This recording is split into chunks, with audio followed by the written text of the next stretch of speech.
Good morning friends. मैं doctor V के Mishra from gastro labour hospital Swaroop Nagar Kanpur.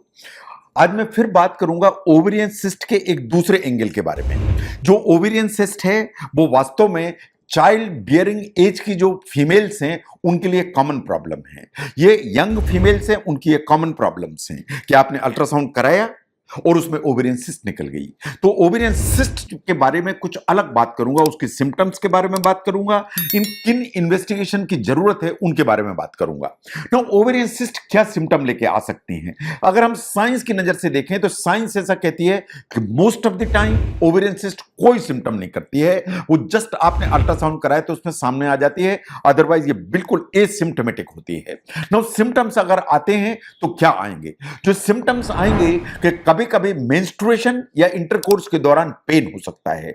Number 2, कभी नीचे की तरफ नाभि से एब्डोमिनल फुलनेस की फीलिंग आ सकती है अगर ओवेरियन सिस्ट लार्ज है तो। अगर जो ओवेरियन सिस्ट लार्ज है तो कभी जी मिचलाना या वॉमिटिंग की प्रॉब्लम कर सकती है।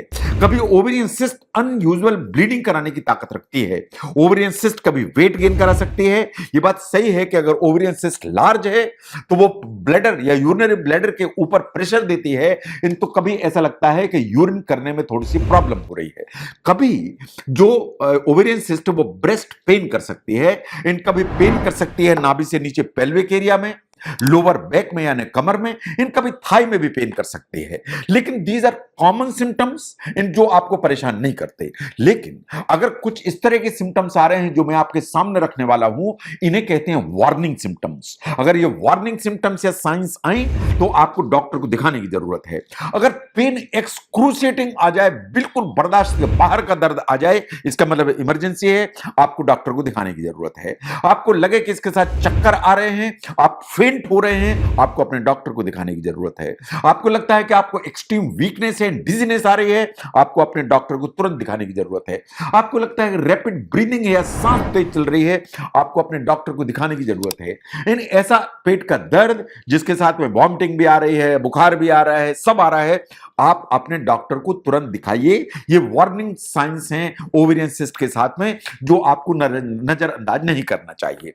नो, जब ओवेरियन सिस्ट की बात होती है तो ऐसे कौन से इन्वेस्टिगेशंस हैं जो आपको जरूरत पड़ सकती है कराने की? सबसे कॉमन जो इन्वेस्टिगेशन है वो वास्तव में अल्ट्रासाउंड है। जो अल्ट्रासाउंड है वो दो तरह से होता है। एक कहते हैं ट्रांस एब्डोमिनल अल्ट्रासाउंड या रूटीन अल्ट्रासाउंड जो आप कराते हैं, या जनरल अल्ट्रासाउंड जिसे आप समझते हैं। ये इजी है, ये छोटी छोटी जगह अवेलेबल है, ये काफी कॉस्ट इफेक्टिव है, करीब करीब 1000 से 1500 में हो जाता है। इसमें डॉक्टर हमेशा देख सकते हैं कि आपको सिस्ट है कि नहीं है। सिस्ट है तो उसकी साइज क्या है, सिस्ट है तो उसकी लोकेशन क्या है, सिस्ट है दोनों तरफ है कि एक तरफ है, और सिस्ट का शेप क्या है।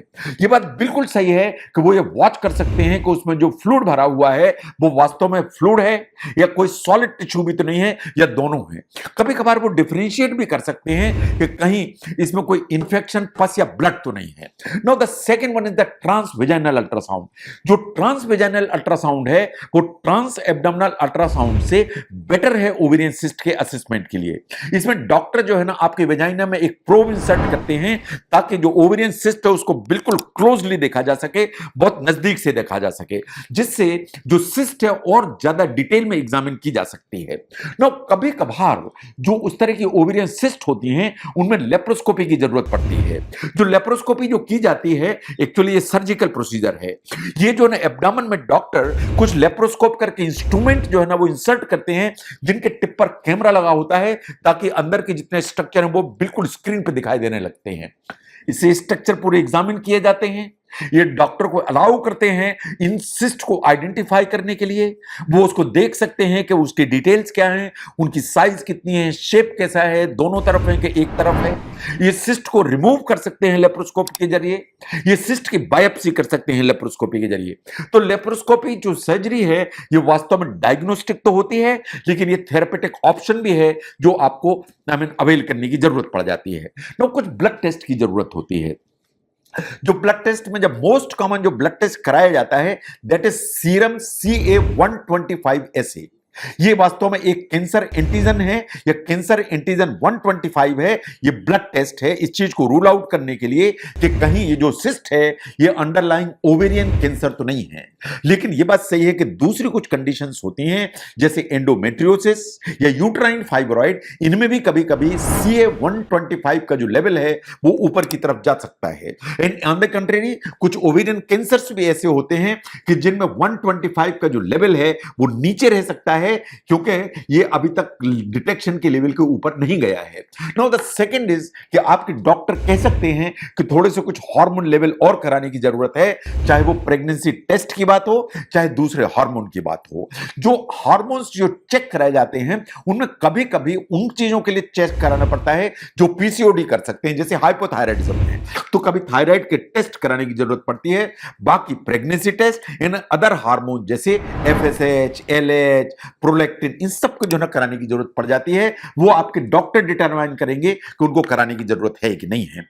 कभी एक प्रोसीजर परफॉर्म की जाती है जिसे कहते हैं कल्डोसिंथेसिस। जो कल्डोसिंथेसिस है वो हमें अगर जो है ना आपकी एब्डोमेन या नीचे की जो कैविटी है या पेल्विस है उसमें कुछ फ्लूइड दिखाई दे रहा है तो ये कंफर्म करने के लिए कि जो फ्लूइड है ये पस है, पानी है या ब्लड है, इसको डिफरेंशिएट अगर करना है तो हमें कल्डोसिंथेसिस की जरूरत पड़ती है। नाउ कल्डोसिंथेसिस में क्या किया जाता है, वेजाइना के थ्रू एक नीडल इंसर्ट की जाती है वेजाइना की पोस्टीरियर वॉल में और यूट्रस के पीछे, ताकि अंदर का जो मटेरियल है उसको निकाल के नीडल से उसको चेक किया जा सके कि ये पानी है, ये पस है, इसमें कहीं ब्लड तो नहीं है। कभी कभार और डिटेल जाने के लिए जब भी ओवेरियन सिस्ट होती है और उसमें अगर कैंसर सस्पेक्टेड है तो सीटी स्कैन या एमआरआई की जरूरत पड़ती है। जो एमआरआई या सीटी स्कैन है बहुत सारे स्ट्रक्चर्स का हमें डिटेल देते हैं। जो सिस्ट के आसपास के स्ट्रक्चर हैं उनके हमें डिटेल मिलते आते हैं। अगर आपके पेट में पानी है कि नहीं है, असाइटिस जैसे कहते हैं वो क्लियर हो जाती है। या आपकी जो ओमेंटम है या आंत की झिल्ली है उसमें कोई डिपॉजिट तो नहीं है, लिवर है उसमें कोई डिपॉजिट तो नहीं, ये क्लियर हो जाता है। इन ये भी क्लियर होता है कि जो पेशाब की नलियां हैं उनके ऊपर ओवेरियन सिस्ट के चलते कोई प्रेशर डेवलप तो नहीं हो गया है। तो अगर आप ध्यान से देखें कि जो ओवेरियन सिस्ट हैं वो एसिम्प्टोमेटिक हो सकती हैं। कुछ सिम्टम्स ऐसे हैं जो नॉन स्पेसिफिक हो सकते हैं, जो वार्निंग नहीं होते हैं, लेकिन कुछ वार्निंग सिम्टम्स होते हैं जो आपको समझने की जरूरत है। नो अगर हम ध्यान से देखें तो ओवेरियन सिस्ट में कुछ इन्वेस्टिगेशंस की जरूरत पड़ सकती है जो मैंने आपके सामने रखे। तो अगर ओवेरियन सिस्ट में कुछ इन्वेस्टिगेशन की जरूरत है तो अपने डॉक्टर से डिस्कस करिए और जरूरत है तो इन्वेस्टिगेशन को परफॉर्म कराइए ताकि जो भी डायग्नोसिस है उसको फाइनलाइज कराया जाए तो इसका जो ट्रीटमेंट है स्ट्रीमलाइन हो सके। तो ओवेरियन सिस्ट के क्या सिम्टम होंगे, ओवेरियन सिस्ट में किस इन्वेस्टिगेशन की जरूरत होगी, इसको समझने में अगर इस वीडियो ने हेल्प किया जरूर शेयर करें।